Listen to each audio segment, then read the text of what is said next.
السلام عليكم ورحمة الله وبركاته. اخواني الآن في عنا طيور الجنة أو طيور الكنار بحاجة بهذا الوقت، يعني قبل الشتوية، خاصة للمحميات، إنك تشتري لها من هاي المادة. هاي تسمى بالخيش أو خيوط الخيش، نسميها عنا زي هيك. فهاي المادة اخواني يعني تشتريها، يمكن تشتري بهاي الكمية، هاي الكمية تشتريها يمكن في 10 قروش عنا بالأردن. فالآن تشتري انت عندك شوال كامل من الخيش، تقوم بهاي الطريقة، بتقطيعه بهذه الطريقة مربعات صغيرة، ثم تقوم بهذا العمل. شاهدوا كيف؟ هاي أوفر، يعني هاي الطريقة هاي أوفر وأسهل وما تغلب. يعني الشوال تشتريه 10، تشتريه بنص دينار تقريبا،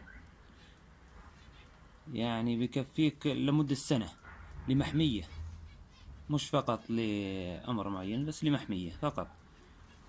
خلي الشوال عندك تقطع منه مربعات مستطيلات وتنسلهن بهذه الطريقة.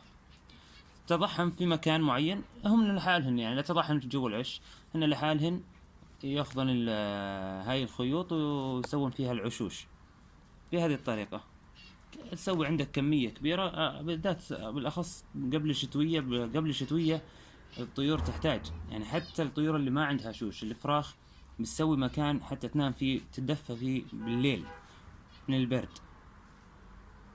فطريقة سهلة جدا، بهذه الطريقة سهلة جدا هكذا، وغير مكلفة، سهلة وغير مكلفة. ما أنت يعني جالس أمام طيورك مستمتع، فاعمل زي هيك إن شاء الله إنك أنت الربحان وكسبان. وهذه الخيوط يعني مناسبة جدا لطيور الجنة أو الزيبرا أو الجولدن فينش، كلهن يعني يحتاجن إلى هاي الخيوط، فهي مناسبة جدا.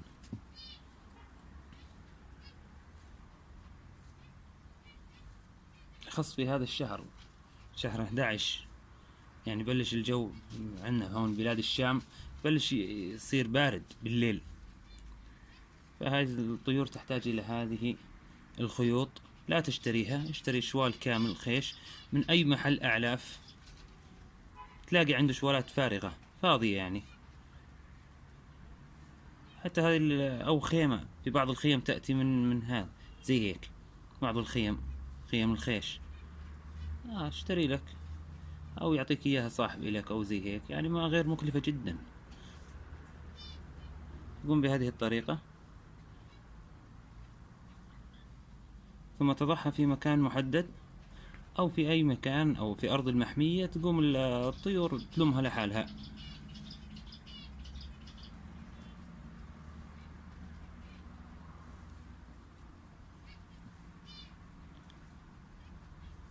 إن شاء الله بالتوفيق للجميع.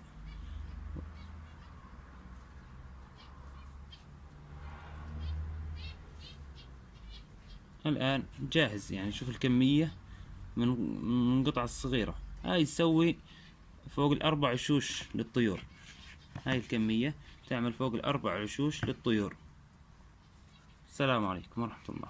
اخوان شوف المكان اللي انا احط فيه هاي الخيوط، تأتي الطيور تشيلها من هذا المكان.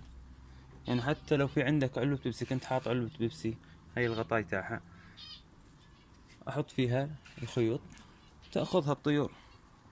يعني لو اصور في المكان هذا بعد يومين راح ما تلاقوا فيه ولا خيط ان شاء الله.